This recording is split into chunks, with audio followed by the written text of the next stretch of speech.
The KGB, the secret police, was the strongest force inside Soviet Union. It was the embodiment of oppression and government control. When what we all saw, this happened on August 23rd of 1991,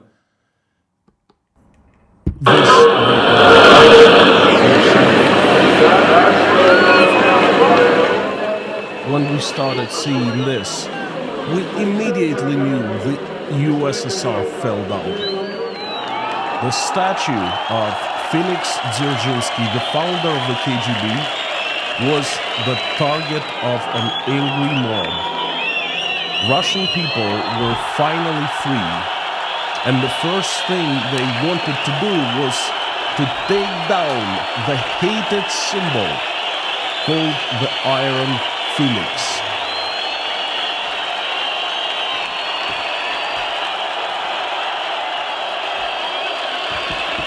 I clearly remember that day.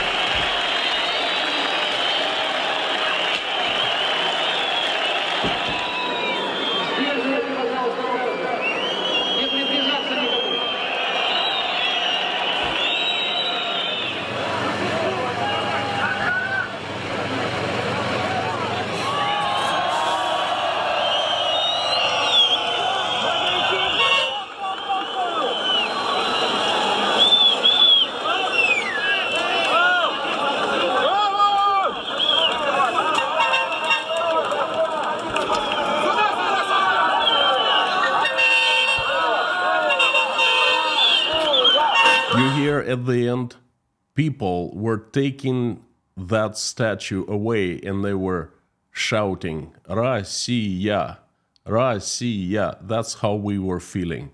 Finally, Russia, our country, was free. You know, we were happy that day, very happy. We tasted liberty. We were intoxicated by it. We thought that the USSR was no more, the KGB was dead, and we would be free forever. We couldn't have been more wrong. Howdy, howdy, everyone. My name is Konstantin. Welcome to Inside Russia. This is the place where usual Russia is explained by the unusual Russian. As usual, you will not find here any BS, propaganda or lies. You will find only truth, common sense and logic and emotions, because I am a human being after all. Today's message is going to be revealing for many people. It definitely was revealing to me. Now, to us Russian citizens, the fall of the statue of Felix Dzerzhinsky at Lubyanskaya Square in front of the KGB headquarters, right next to the Kremlin, the statue to the guy who was the founder of the KGB, the founder of the system that was oppressing Russian people for 70 years, it was the same as for Eastern Germans was the fall of the Berlin Wall. It was the symbol of so much awaited change, so much needed change. The change from totalitarianism to freedom. The KGB was the force oppressing us. The KGB was the prime, the strongest oppressing force. All other agencies, as the army, the federal police, they were just supporting the KGB. Soviet people were deathly afraid of the KGB. Everyone kept their lips shut because of the KGB. And just like that, in one day, the KGB was gone. Oh my God. Was that intoxicating or what? No one was out there to watch us, to arrest us, to prosecute us. On paper, the KGB existed until November of that year, 1991, but it was a corpse. It was dead. Then Boris Yeltsin, in December of 1991, made two government agencies out of the KGB that would answer to Russia's president. He made a decree creating these two agencies on the basis of the relevant main directorates of the defunct KGB, Foreign Intelligence Service of Russia, SVR, the former first main directorate of the KGB, and the second agency was the Federal Agency of the Government Communications and Information. In Russian, was called FOBSI. So FOBSI had the functions of the former 8th main directorate and 16th main directorate of the KGB. In January of 1992, a few short months after the fall of the USSR, another new institution was created, the Ministry of Security. It took over domestic and border security responsibilities. And what President Yeltsin did back then was right. Initially, he did the very right thing. He broke down the KGB into small pieces. But for the reason I will tell you about in a few minutes, that fragmented system did not last long. Following the 1993 constitutional crisis, I talked about it in my live streams and videos previously. The Ministry of Security was reorganized on the 21st of December of 1993 into the Federal Counterintelligence Service, or the FSK, or in Russia, it was called FSK. The Phoenix was reborn. At first, it was a shadow of old self. It was a weak organization. It was, in the shadows. It didn't play any significant role in Russian society. Step by step, it started getting back to power. The KGB always employed the best minds. The rotten hearts, perhaps the worst hearts, but the brilliant minds. And the minds remained. Minds started sucking blood of Russian people, Russian taxpayers, step by step. And with that blood, they started growing their muscles back. And in 1995, the FSK was renamed and reorganized into the Federal Security Service, or Federal Security Agency, known by the name of FSB, the FSB. The federal law titled of the Federal Security Service was signed by the President of Russia on the 3rd of April of 1995. So that is the date of creation of FSB, and this is actually beginning of the end of Russia. We could say that. The FSB reforms were rounded out by Decree number 633, signed by Boris Yeltsin on 23rd of June 1995. The decree made the tasks of the new agency, the unified agency, the FSB, more specific, giving FSB substantial rights to conduct cryptographic works, and described the powers of the director of the FSB very clearly. The number of deputy directors was increased to 8. 2 first deputies, 5 deputies responsible for departments and directorates, and 1 deputy director heading the Moscow City and Moscow Province Directorate. Step by step, year by year, that's how they work. They take more and more power. They suppress more and more. I call it the stepping stone strategy. It's also known by boiling the frog strategy. In 1998, former KGB semi-colonel Vladimir Putin was made the director of the FSB. One of their own returned home. Putin lasted at the position for a year, moving up after to become the prime minister of Russia and then to become the president of Russia. And once he stepped into that Kremlin office, the fate of the KGB was determined. In the last 24 years, that's how long Putin has remained in power, the KGB began the most, has become the most powerful force in the country. Once again, just like it was in the USSR. Things changed in the year of 2000. In the first 9 years, the KGB was weak. It was trying to survive. It was broken down. It was unimportant. It didn't play any significant role in the Russian government, in the Russian society. It was licking the wound created in 1991. And in the year of 2000, Vladimir Putin made the FSB his supporting platform that he stood upon.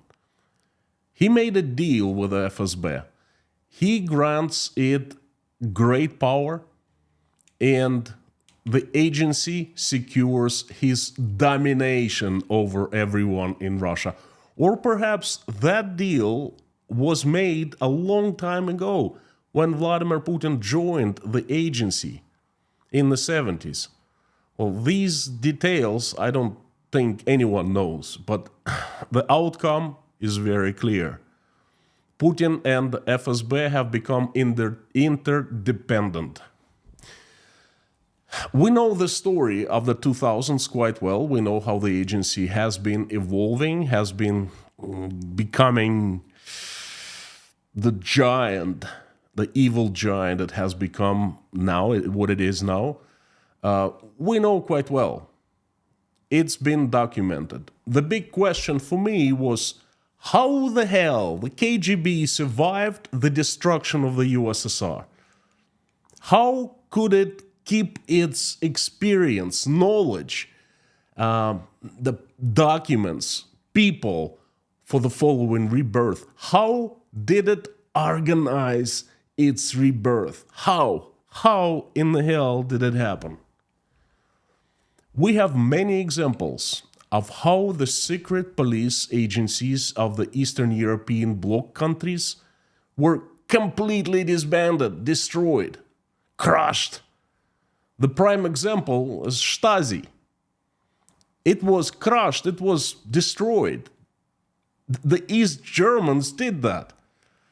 And a few agents remained active in the community, in the society of Germany after. I don't know the history of Stasi that well. From what I understand and from what I know, there have been a few agents. They remained active in the society for some time, but they did not play any significant role. They were not influencing anyone. It was minor. The Stasi was destroyed. And how that the KGB survived? How? I know how now. And I want to share it with you. But before I do that, I'd like to take this opportunity to thank you. Friends, thank you very much for your support. Thank you for watching. Thank you for liking. Thank you for being friends. Thank you for sending me correspondence. Thank you for praying with me and for me. And thank you for your love. Thank you so much. Without you, Inside Russia community wouldn't have been possible. Thank you for the coffees that you bought. Thank you for becoming patrons of Inside Russia Patreon channel. Thank you for your PayPal funds. Thank you for crypto support. I just got a crypto wallet. I had a couple people send me a few bucks. Thank you very much. It's very unusual for me. It's something brand new. I'm just getting introduced into the world of cryptocurrency, and I'm a novice there, but thank you so much. So everyone, thank you from the bottom of my heart. And now let's get back to the message. How the hell did KGB survive?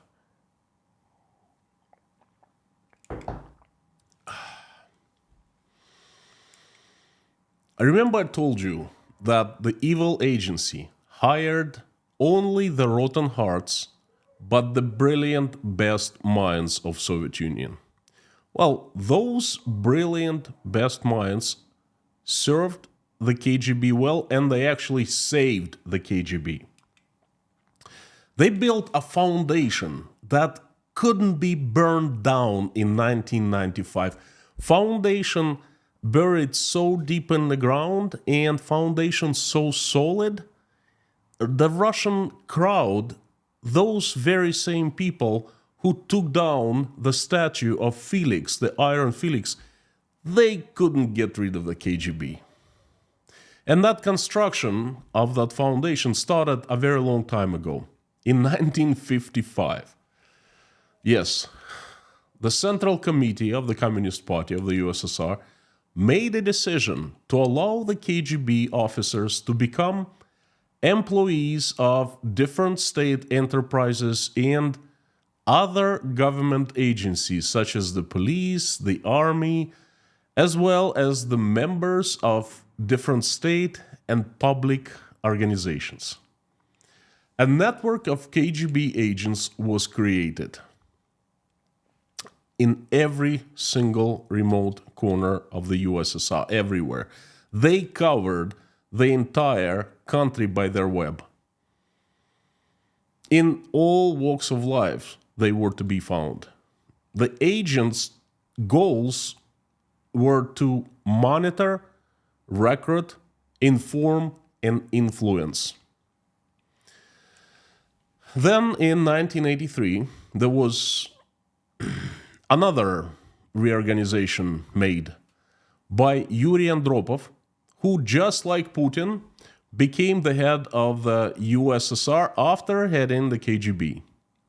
Andropov created so-called the Officers of the Operational Reserve.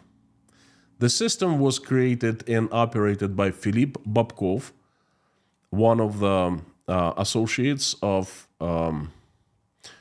Yuri Andropov and one of his trusted men. He was the head of KGB's 5th Regiment. So the officers of the KGB on paper resigned. They quit their jobs at the agency and they simply launched new careers somewhere else. That was the front. In reality, they were still the officers of the KGB. It's just they were becoming the officers of the Operational Reserve. They were still the KGB officers in reality. On paper, they were not. A genius system, absolutely genius. I think that the KGB analysts knew that the USSR was heading towards disaster, and they wanted to create a hidden preservation machine for the agency. When the regime would change, and I think they knew, they were very smart, they knew that the USSR was crumbling down. So when the regime would change, on paper, these people, the officers, they would have nothing to do with the agency, okay, with the KGB. In reality, they would hold important positions of influence. Hey, KGB helps to promote its officers of the Operational Reserve, right? So they gain high positions everywhere in all walks of life. You know, in the industry, in banks, in the Communist Party, everywhere. And those positions would allow to gather needed resources to rebuild the KGB after whatever happens. And whatever happened, 1991, the USSR fell apart, and this happened, and that was the worst nightmare for the KGB. I just love this picture. I remember watching it on TV. Folks, I'm sorry for replaying it. I remember the crowds, and I remember the feeling of we couldn't believe it was happening. It was something as solid as our lives, and all of a sudden this was crumbling. Everyone was in awe and in shock. And of course we loved it. We were cheering, but it was unbelievable. But that, make no mistake, right behind it, you can see the headquarters of the KGB, and you see the dark windows with a few lights. They were getting ready for people storming the KGB building. That's what the agents told later. All secret documents were inside. You know, if had people stormed, things would have been different. See that Russian flag for the first time ever behind? And these people, there was liberty, it was intoxication, it was crazy. But this is the worst nightmare of the Soviet KGB. That's what they're definitely afraid of happening. That's why they were creating this self-preservation system.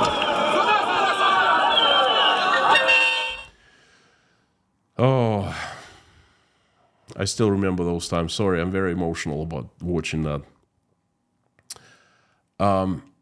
Now, I believe that that system of the officers of operational reserve was the foundation for self-preservation, for the machine of self-preservation.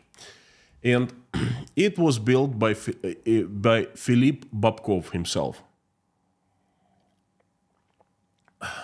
Being number 2 in the KGB at the time, well, I think he was really number 1. He was always in the shadow. He was the Grey Cardinal, okay? But being formally number 2 in the KGB, he quit in early 1991, resigned 9 months before the USSR fell apart. He landed a small position as the head of the analytical department. I mean, come on, give me a break. The number 2 in KGB, perhaps number 1, and head in the analytical department of a group of companies called The Bridge, Grupa Most. No one had heard of it before. Something wrong in this picture, right? Well, he knew. He knew the USSR would fall apart. And then, you know, I've heard theories that he actually staged the coup, and his goal was to stage it in the way that he would be in the shadow. No one would suspect it was him, but the USSR would fall apart, and he would gain lots of power and lots of control that way. So he became the chief of the analytical department, working for a Russian oligarch, one of the early oligarchs, Vladimir Gusinsky. Okay, Gusinsky was a very known name back then in the early 90s. He was the guy who owned a bank, a very large bank, and he created NTV. And I was always wondering how he could secure like $200 million loan, send satellites into space, and create first cable network of television, well, a space satellite network, really. NTV was an independent TV channel, and it was a great TV channel. And my question was, how? How is a regular guy can do that? Resources needed for that are enormous. Well, now I know how. I understand that this guy Gusinsky, the billionaire, or, you know, apparent billionaire, he was not really what was that thing was all about. He was just the facade. He was the front. Grupa Most was not created for Gusinsky by Gusinsky. No. It was created by Philip Babkov, for Philip Babkov and his deputies, former deputies from the KGB, because most of big shots from the KGB, they, after the fall of the USSR, they also became employees of that analytical department of Grupa Most. Okay, so that oligarchy was created by Babkov, and he was again in the shadows, and no one knew about him. He was never in the papers. He was never out front anywhere in the limelight. No, he was in the shadows. But it was his company. He created NTV. And he used Gusinsky as a tool, Well, Gusinsky managed to flee Russia. He was, when Putin became the president, he basically stole NTV and returned it, gave it to state control. And Grupa Most was basically destroyed. Okay, Gusinsky fled, at least his life was spared, and I take it, they let him some money to take with him. And now he is residing in Israel, and he's keeping silence. He's been silent since 2001, when it all happened. But the life of Philip Babkov kept being interesting. You see, he didn't retire. He just became a deputy director of RIA Novosti, Russia's largest propaganda outlet. And then he remained the deputy director of RIA Novosti until his death in 2017. What a guy. What a story. Definitely the officer of operational reserve.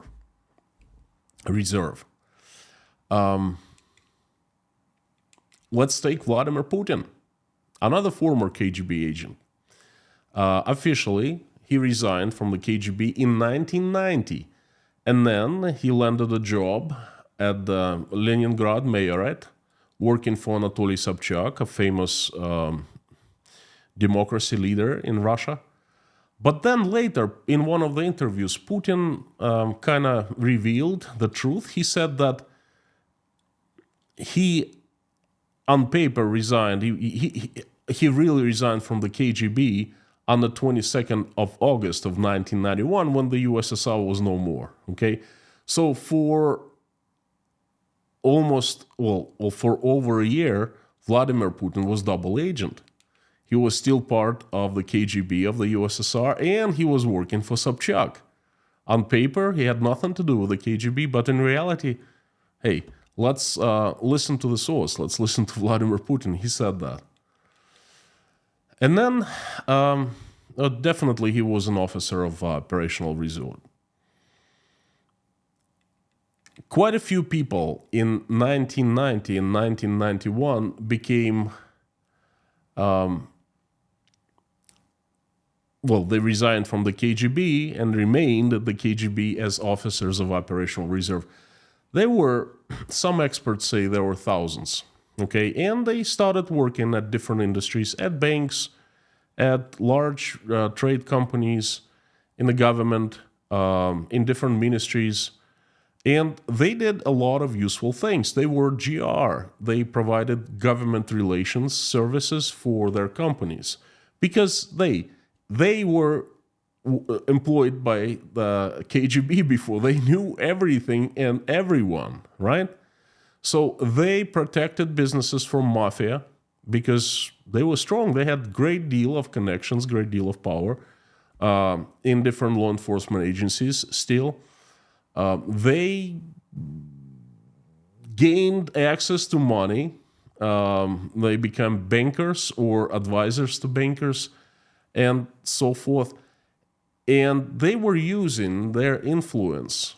So there were still brothers and sisters in KGB. And they were using their influence to get their old organization, to have the old organization reborn. And we see, as in 1990s, the KGB started coming back to life, slowly but surely. decree by decree, small decree by small decree, small step by small step, stepping stones, boiling the frog. It was breaking down by Yeltsin, and then piece by piece, they started gaining more and more power, consolidating different functions into one center. And this is how the KGB works, and this is how they survived. They're definitely not Stasi, unfortunately. A lot of people ask me, how do you see the future of Russia? And the possibilities are endless. Russia can go anyway. Sometimes some events happen that in the future and some in very near future. And I've been saying that the peace negotiations will start very soon. And then depending on the outcome of the peace negotiations, Russia can take different paths. But, and there are many, so many of those possible paths. But I know one thing. Russia's future has two major roads. If Russia changes, if the regime is gone, if Putin is out of the Kremlin, if the peace is achieved, if Russia, by some kind of miracle, Russian people repent, take responsibility for what they have done in Ukraine, if that happens, it's possible. Probably not, but it's possible. And if that happens, there are two possible outcomes for Russia. One is to destroy the KGB, to disband it completely, and lustrate all KGB agents, not to allow them any positions in the future Russia, not to allow them any power, to basically end their careers, to send them sweep the streets. Because Russia cannot afford to make the same mistake again. Russia cannot afford to let the KGB survive. Russia cannot afford to burn down the house, but keep the foundation alive. If it does, then in quite a few years, the KGB will be reborn, and a very similar situation in Russia will happen. It might take quite a few years. Hey, this time it took 30 years for the KGB to be reborn and to gain full power, okay? So if Russia wants to be free, if Russia wants to shine, if Russia wants to be a loving country, peaceful country, there's no KGB in Russia's future. And please don't forget that. And Russians shouldn't forget that either. Right now, KGB has become much worse than its version when it existed in the USSR. And I'm going to talk about that. I'm going to compare the old KGB and the KGB of now in one of the upcoming streams. So please keep tuning in. And I would like to finish this message by saying that, friends, please do not make your own mistakes. Learn from ours. Learn from the mistakes that us Russians have made. Do not let your politicians out of control. Do not let them gain too much power. If you do, you will wake up in your own Russia one day, and that's not a good place to be. So thank you very much. I would like to enjoy everyone to join me in the live stream chat right now. I will try to answer all the questions that you throw at me.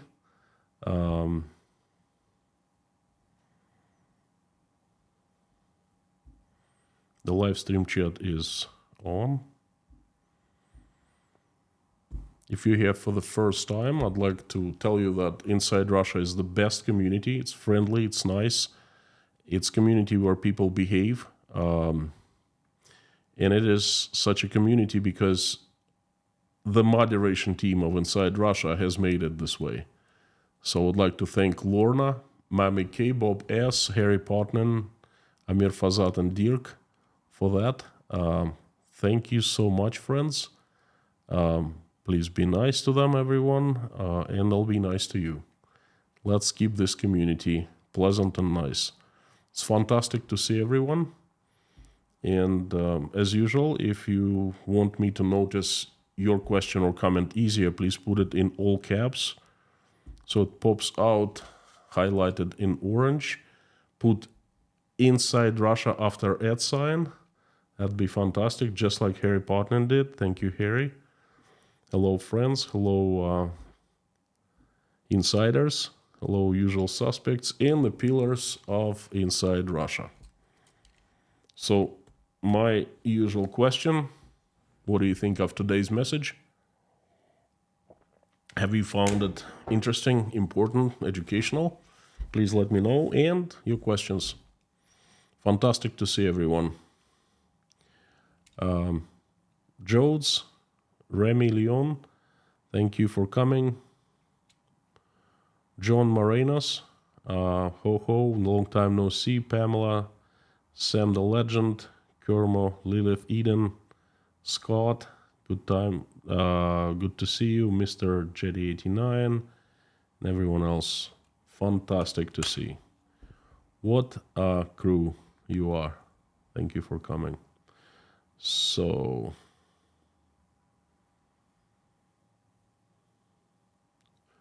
Veronica Mifsad, Roy Cousins, Edward Jenner, brilliant as usual. Thank you so much. Thank you. You know, that is so nice to hear when you appreciate. Thank you. Thank you so much. That keeps me going.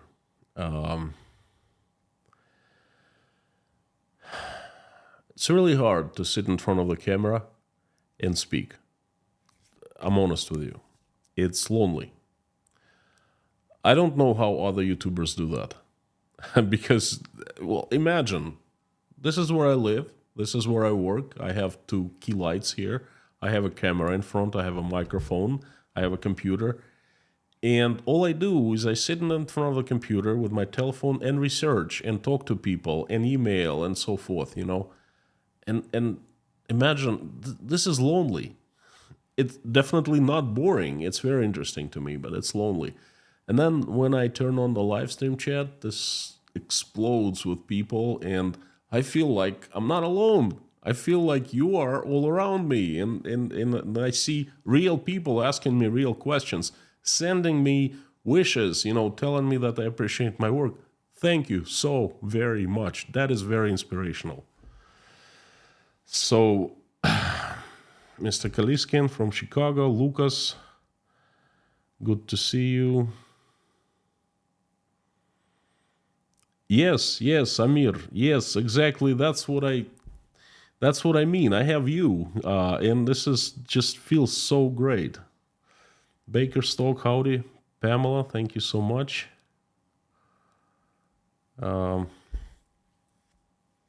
Greg Mason, probably wanted to say been enjoying. Thank you.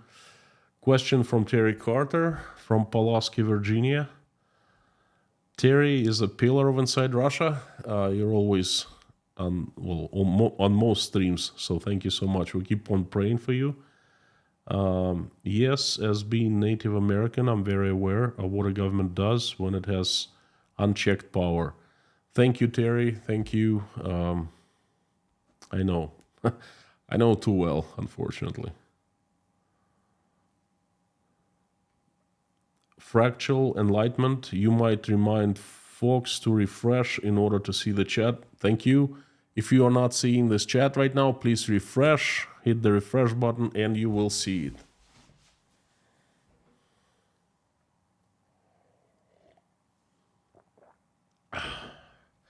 Viking 5227, this is amazing, okay?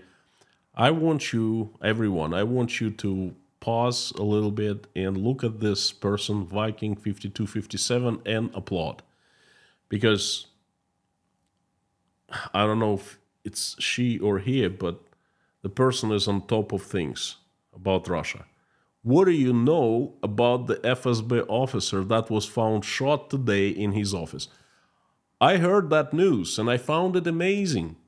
And I'm going to talk about it tomorrow in Wacky Wednesday news update. But let me ask you, how did you learn about that? Because that's a very specific news. I don't think it was mentioned anywhere in the Western media. So let me know how you found it out.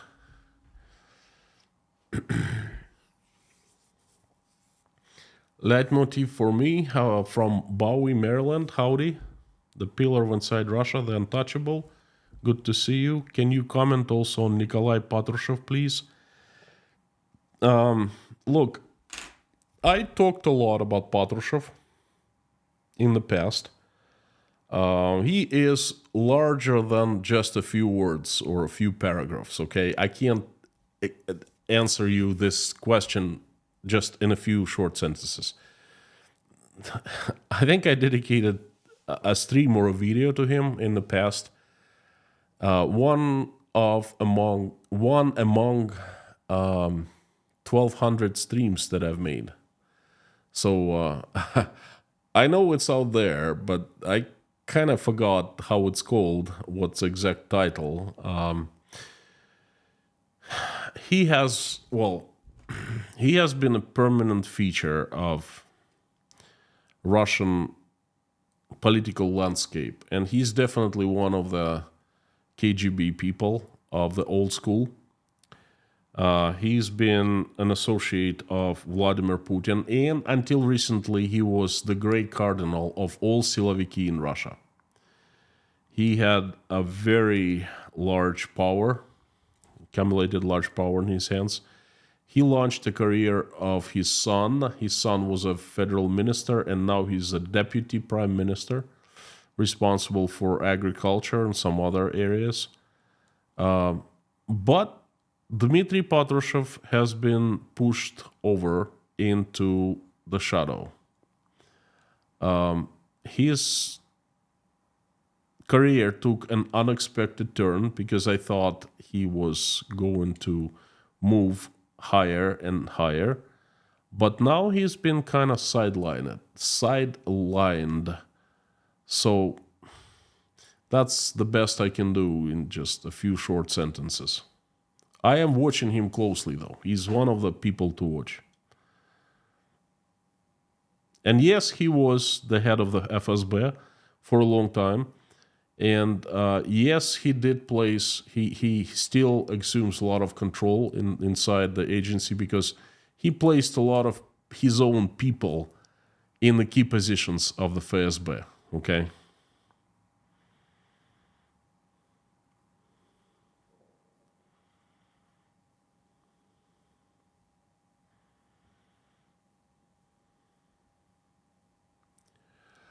Ted Brooks are the KGB, the necessary part of the Tsar and the oligarchs in Russia. Aussie Ted.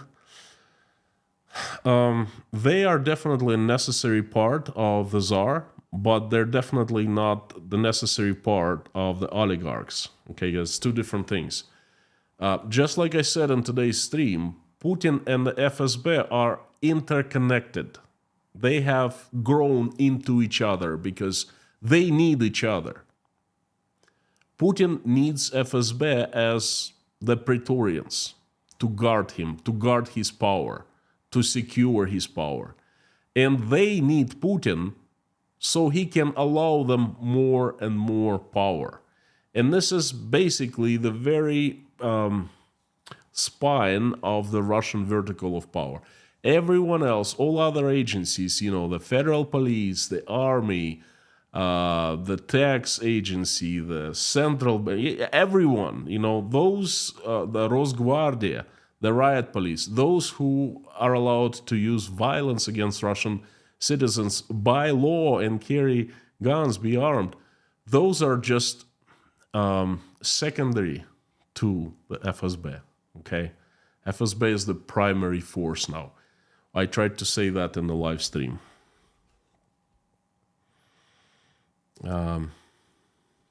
Sam K is being funny again. Mr. Humor.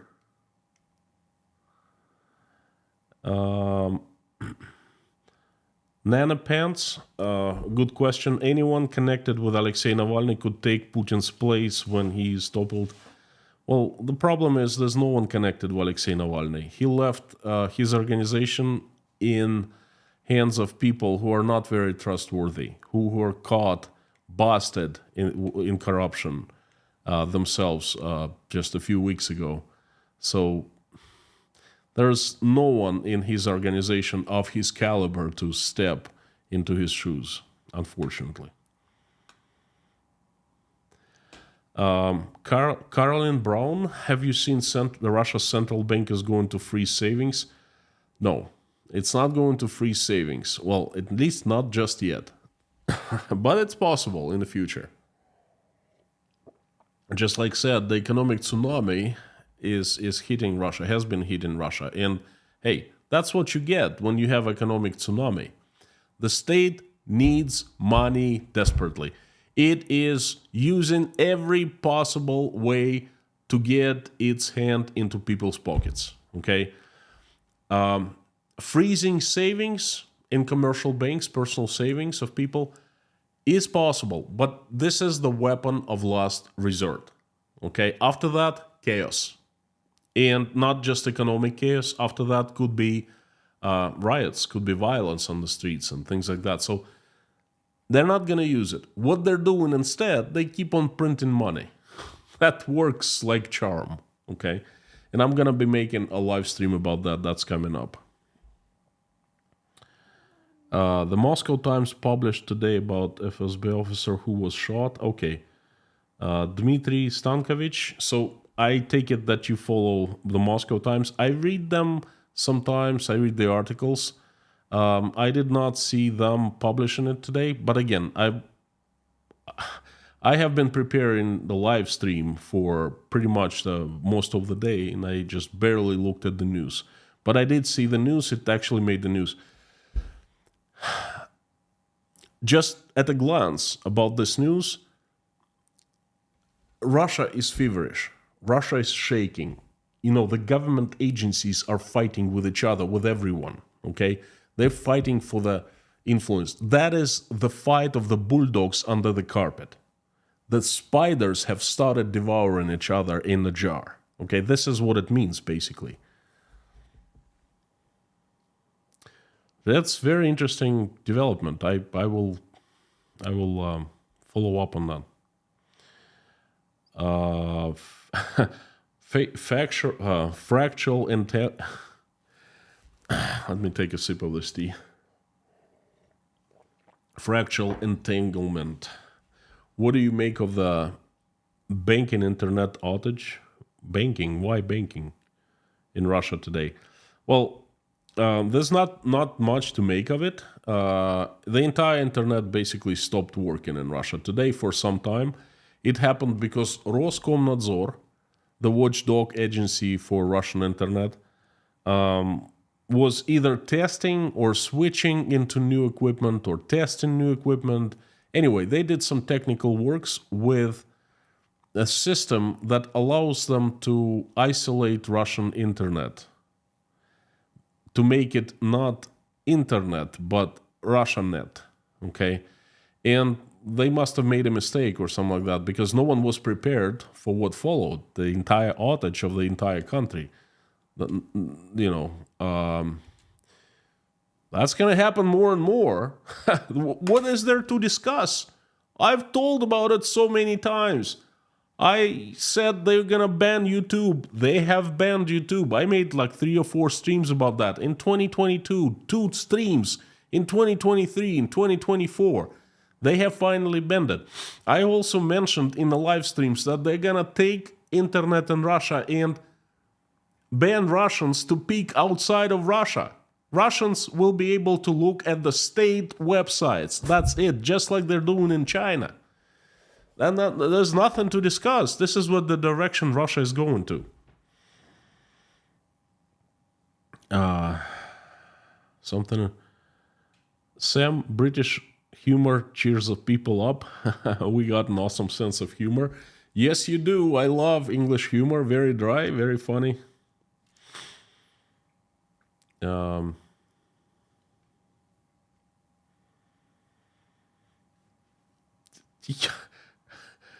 Craig Savarese, friends, I'm talking to the experts. You must get, the 9 news a day from 54 news a week from Patreon of Inside Russia, because you're on top of things. How significant is the announced layoff of 1,600 to 2,000 employees from Gazprom truly is? It is not significant in terms of impact it makes on Gazprom and on Russian economy, but it's a hugely significant sign of what is happening in Russia. Just like I said, things are falling apart, and this is it. If Gazprom is laying people off, I worked right next to Gazprom building. A janitor at Gazprom was making more than I was making being an executive of a construction company. Okay? Gazprom was the home of natural gas mafia, meaning certain people held key positions and they were enriching themselves immensely. They were bringing their family members, their lovers, their mistresses to work as secretaries and so forth. Gazprom was the kingdom of money in Russia, okay? This is what I think about it. And now they've run out of money, and this is what happens when you go and check your bank account and it's empty. What do? You start laying people off. You start laying non-essential personnel, and trust me, there are thousands and thousands more of non-essential personnel at Gazprom. And then we will hear more layoffs, not just in Gazprom, in the oil companies, in the government agencies, okay? I have personally been to the Ministry of Economic Development. Holy moly, you should see the place from the inside. Oh, bunch of people who don't do anything. They just run around, and I'll talk more about it later. I was involved with the Ministry of Economic Development quite a few years ago, so I know how they work. So there will be more layoffs. Again, it's not significant impact for the economy, but it's a huge sign of what's really happening in Russia. Next time you hear those who say, no, Russia has circumvented sanctions, Russian economy is doing well, the economist journalists, the Wall Street Journal, the Washington Post, or the Washington Post, all the big newspapers, have them take that information and shove it down their throats. Show them the layoffs at Gazprom.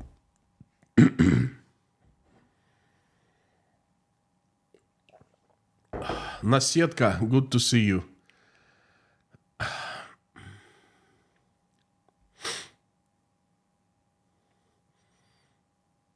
Vasily Terente, howdy, welcome friend, good to see you.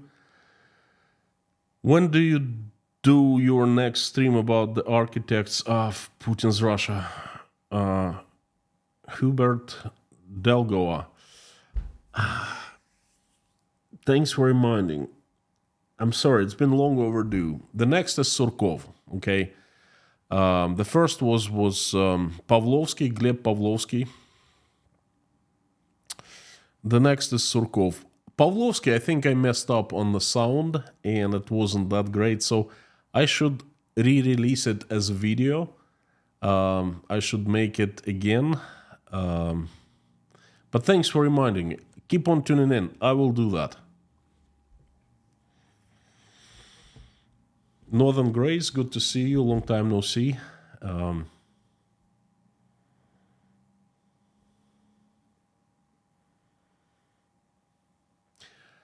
Christian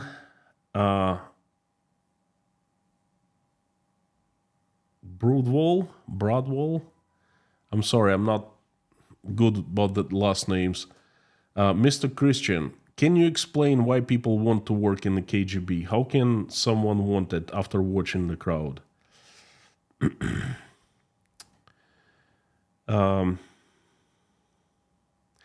Let me tell you something.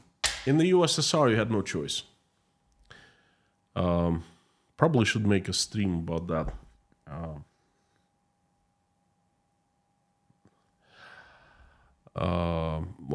This is an interesting question. Hi, G. Konstantin, how's Bortnikov doing in his job to guard the border? Well, he's guarding the border real well, especially the Kursk province border. You know, it's guarded well. Now, Mr. Christian, this is what I heard from like former KGB officers who defected to the West. I don't see a reason not to trust them. And this is how the KGB recruited people. Remember when I said the rotten hearts but the brilliant minds? The hunt started in high school and early in college. They had special people, those officers who were part of the KGB, but on paper they were not employed by the KGB. They had resigned before, and then they would work in the HR at the universities. Every university, I think it was called regiment or department number 1, Первый отдел, something like that, either first department or fifth department, but everyone knew it was KGB, okay? And they had dossiers on every student, and they were following student for 2 years. And there was a commission of a few people, and they would get together secretly and discuss potential candidates for the KGB work. And I think there had to be a vote made, and at least 2 or 3 people had to vote for a certain person to be considered for offering the job at the KGB. So they took hiring people, recruiting people really very seriously. And then when they approached you, your fate was decided. I remember one guy was saying, I didn't want initially to join the KGB. I wanted to become an archaeologist or something like that, or an attorney. I don't remember. But he said, I was called into a cabinet. He told the story and said, I was offered the job to join the KGB. And I told him, no, this is not in my plans. I don't want it. And then he said, okay, you're free to walk out of this room. You can take a few days to think about it. You know, you're free to decline our offer. But if you do, we will expel you from the university and you'll be blacklisted in the Soviet society. You will not be able to hold any job, to get any education. And it'll just, you'll have meager life. You will be just surviving. And he said that he was thinking about that for a few days. And he said, okay, I agree. So you kind of had no choice if you were chosen by the KGB. And in the 90s, after everything kind of went into light, we were under impression, I was under impression that the KGB was no more. I'm being totally honest about that. We thought it was over. We thought the Iron Felix went down. We thought the agency, there's no KGB anymore. It's just FOBC with very niche functions, okay? They didn't control anything. And it was like that for a couple years. And no one wanted to go to work for the FSB, not FSB, but FOBC and something else, you know. It was considered a very, very unpopular, prestigious job. I remember that. One fella that I knew went to work with them, for them, because he knew computers and they desperately needed someone. They had no idea how computers worked. And after 1995, oh my gosh, when Yeltsin reestablished the KGB, FSB, you know, they started becoming more and more popular. They offered job security, and they didn't seem evil to us back then. We didn't know. We thought it was a completely fresh organization. It was responsible for providing security in Russia. And they did that for, for quite some time. They were catching terrorists and so forth. They were kind of the good guys, at least what we saw. That's why people went to work for them.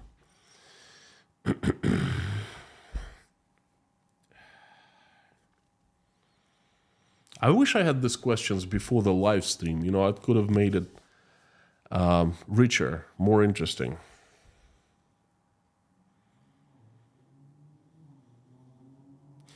Greg Mason considered releasing a podcast to help with demonetization problems. Might help. I have considered, but you know what? I can't do that because there's no time. I'd be spreading myself too thin, and I don't have anyone to help out, really. I mean, I have people who have stepped forward and volunteered to help. For example, a very good member of our community from St. Petersburg, Florida, has been knocking on my door saying, hey, I can help. I just don't know how to delegate that, I don't understand how it works. So, yes, I have considered, but I just don't know how to realize how to do that.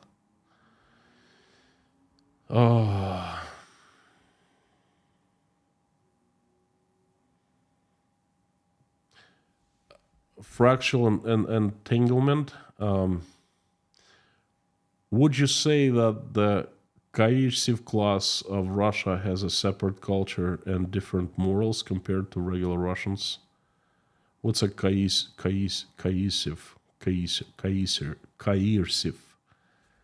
What is the nature of that culture? Coercive. Coercive culture.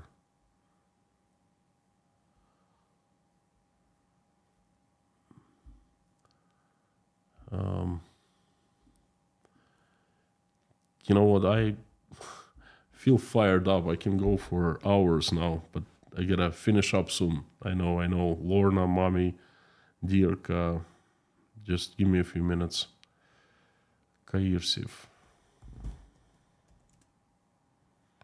Принудительный. Interesting. That coercive class of Russia has a separate culture and different morals compared. I don't understand the question. I'm sorry.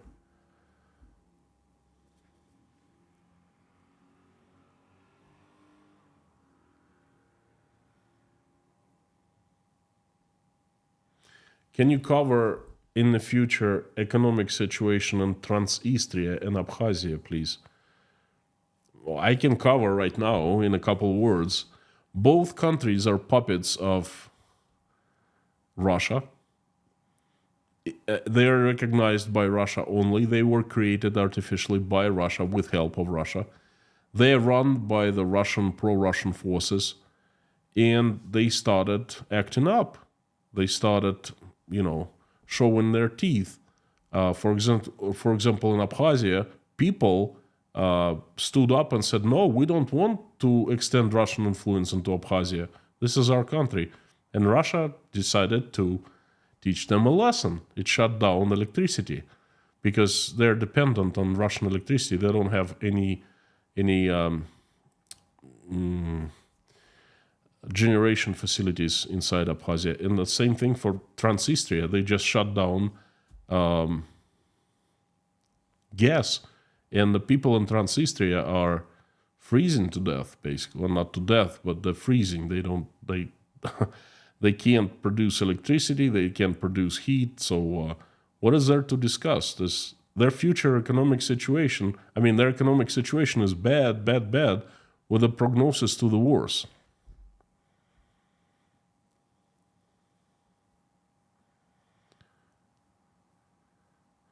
Alu, this will not be the last time you talk about this. You will make it richer then. Thank you. I will try.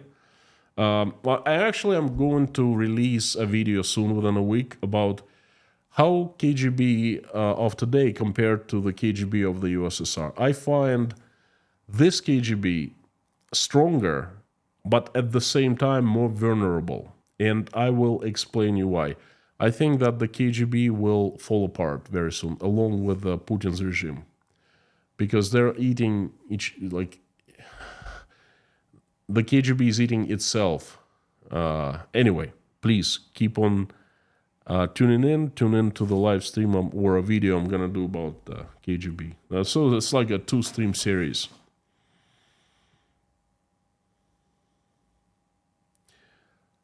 Lucky Lumi, howdy, good to see you. What is the situation about psychic health in Russia? I imagine it's pretty bad, even for those who agree with the regime. Yes, it is bad.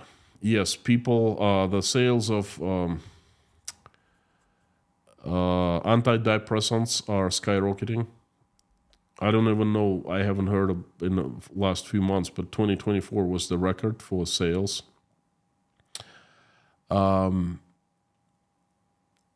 People are under a lot of stress, both who support, both who don't under more stress, and who support. I think their quasi-patriotism is vanishing because they having different kind of problems.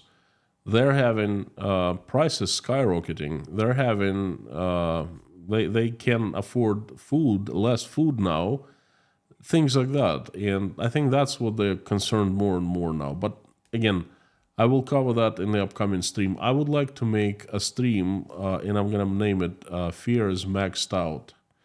I made a long time ago, a couple of years ago, made this live stream called "Fear is Growing," and I would like to come back to that and see how Russia has changed in 2 years.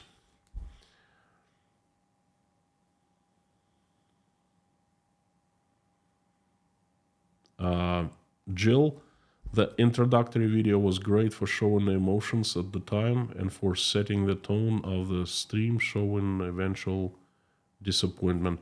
Which introductory video are you talking about? The one that is right now?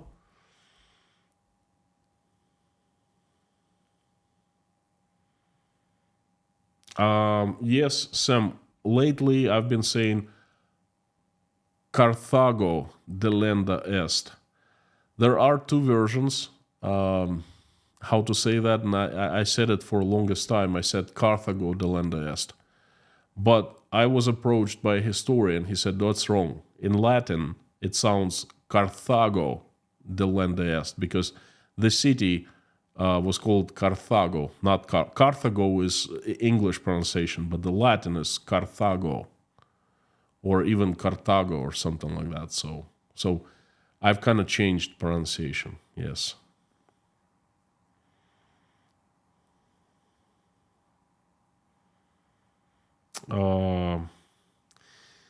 Carlos, I always fail at this. I don't know how to regulate the sound levels because each video has different sound level. I try to balance it, but you see, I fail so often.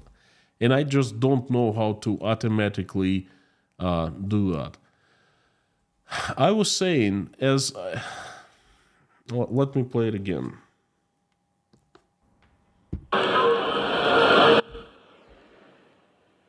I'll make it very, very quiet. As I was playing that, I was saying that we, on that day, I still clearly remember that day. It was over 30 years ago. And it made us so happy. Because this guy, the Iron Felix, the statue, he was the embodiment of what was wrong about our country. You see, in the background, that's the KGB building, Lubyanka, okay? And do you see all the windows are dark and just a few lights? And they are barricaded, the doors. And then later, they were telling their stories. They were sitting inside that building, and they were expecting people to start storming. And had people stormed, they would have found all secret documents inside, okay? And things would have been different now. But I remember the excitement. We couldn't believe it was happening. It was like unreal. It was life-changing in front of our eyes. It was the same as for Eastern Germans was the fall of the Berlin Wall, you know? That was a very significant event. We were happy. Look at these people. They're celebrating. Everyone was chanting, Russia, Russia, Russia, Russia, you know, and the new country was being born. And we were lucky to have that country for 10 years. Well, 15 years probably. And then those KGB people, the officers of Operational Reserve, they rose from the ashes. They unmasked themselves, unfortunately. Ooh.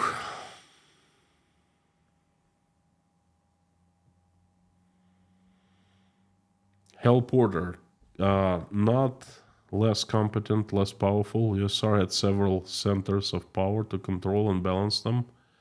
Military, party, government structure. You know what? You are good. You are good, my friend. That's what I'm going to be talking about. And I'm going to compare just that, you know. It's not the KGB. The KGB was caged back then. It was inside of, behind the bars. And now it's out there roaming freely, devouring everyone it can touch, you know. And that's going to kill itself because of that. Dalwa? I don't know what to tell you.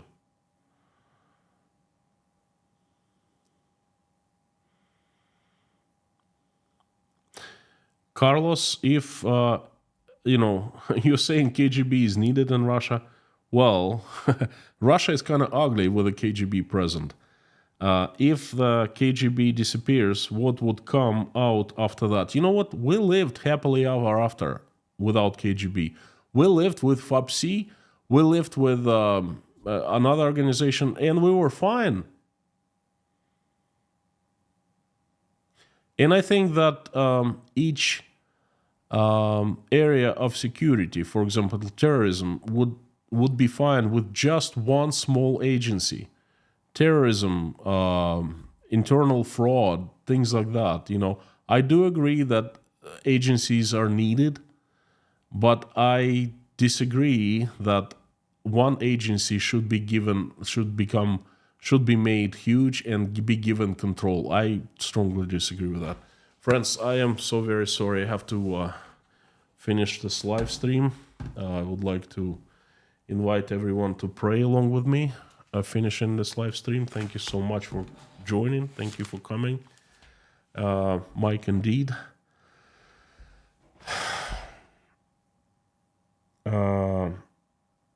Robinsonoid. I've been in the hospital for a month.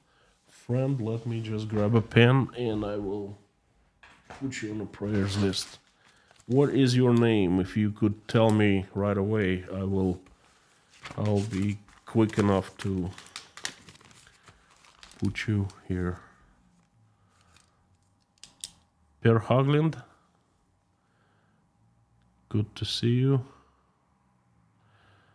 Hi G. Yes, it is that agency that opens the windows. 100%. There's no question around it. Robinsonoid. Ron Bozoid.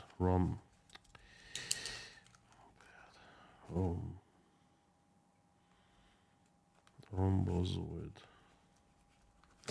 Friends, please join me in prayer. Dear Lord Jesus Christ, thank you so much for giving the food on our tables, putting food on our tables and giving the roofs over our heads. Thank you for the loved ones. Thank you for our families and children. Please give us wisdom to keep our children's skies, the skies above our children's heads, peaceful and safe. Please have us raise them, show us the way to raise our children in the way that when they grow adults, they will not fight in wars and just love each other. For now, please keep our children healthy and safe. Please help Ukraine, send the country much needed peace, stop the bloodshed, help every single Ukrainian who has been affected by this terrible tragedy, and so the prayers make their wishes come true. Please help my country, Russia, assemble strongest angels with sharper swords. Have Saint Michael lead them to destroy the demons that have hijacked my country, who we know by their faces and by their names. Please have thaw hearts of those who are responsible for this terrible tragedy and are capable of making decisions to stop the bloodshed. Thaw their hearts, send them love, fill their hearts with love, send them empathy, have them wake up from the lethargic sleep and feel that they're still humans, they still have love in their hearts, and so they make the decision to stop the bloodshed. Dear Lord, have angels, your best, strongest angels, come down and have them help Russian people manage their country in a way that it becomes peaceful, loving, and respecting. Please send safe travels to those who are traveling. Send safety to those who are in high waters, on the land and in the seas, who are in danger. Send help to those who are asking for asylum, begging for help. Please help the single mothers and fathers who are struggling raising their children, trying to make ends meet. Please help those who are helping Ukrainians, and help Ukrainians who are currently under attacks from Russian missiles, tanks, bombs. Send them safety. Dear Lord, please help everyone in need, the sick, the addicted, the cold, the homeless, the jobless, the depressed, the ones losing faith, the ones who are crying, the ones betrayed, the ones who are getting divorced, ones who are not feeling well about themselves, the ones who are feeling lonely and feel abandoned. Fill their hearts with love and warmth, and show them that you are still with them. You love them. You watch every step they take and every move they make. Reveal yourself to them, that you're right next to them. Please help everyone in need. Dear Lord, thank you so much for allowing us to come together and pray. Thank you for everyone who's praying along with me or simply watching us pray. Answer everyone's prayer and and make everyone's wish come true. I would like to ask for a few people who need your help. They are Ron Bozoid, Rafaela From, her daughter and her family, Ann Larson, her daughter Hannah, Denise Abbott, Renata, Janice Burgess, Derek Martinez, Galaxy Rider, Alex, Mark, Jeffrey S., his family, Hank's sister who is in Sloan's hospital, Katharina Holm, Tom, J.R. McKim, Gabin with Gary, Lisa, Harry and family, Terry and his family, John, Linda, Paula W., Dennis, Jason, Susie, Tim, Dory, Rhonda, John, Taylor, Wayne, Dave, Don, Darla, George Ruberty, Pamela J., Meta, David Porter, his family, and everyone in Chernovtsi, Ukraine, Leif, Randolph, Grace, Dean Spooner and his church, Yelena, Natasha, Michael, Jake, Oля, Dasha, Sky, Svetlana, Sergey, Liz, Ron, Liz, Koshkin Dom, Sandra, Mike and Mike, Petra Olson, Joseph, Melissa, Jodes, Millie, Philip, Eileen from Ireland, Highwayman, Victor, and Pamela. Dear Lord, please help everyone on this list, in this chat, everyone who is praying along with me, and everyone who needs help. Thank you very much, dear Lord Jesus Christ. Amen. Thank you, friends, for giving me a chance one more time. Thank you for coming and watching. Thank you for liking. Thank you for being a part of Inside Russia. You are awesome and you rock. Please come back tomorrow. It's going to be Wacky Wednesday update. I'll try to make it interesting. And, well, actually, I have nothing to do with it. Russian news make it interesting. They're definitely wacky this week. So please come back tomorrow. It'll be fun.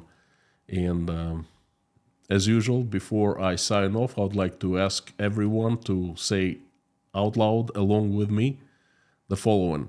Carthago delenda est.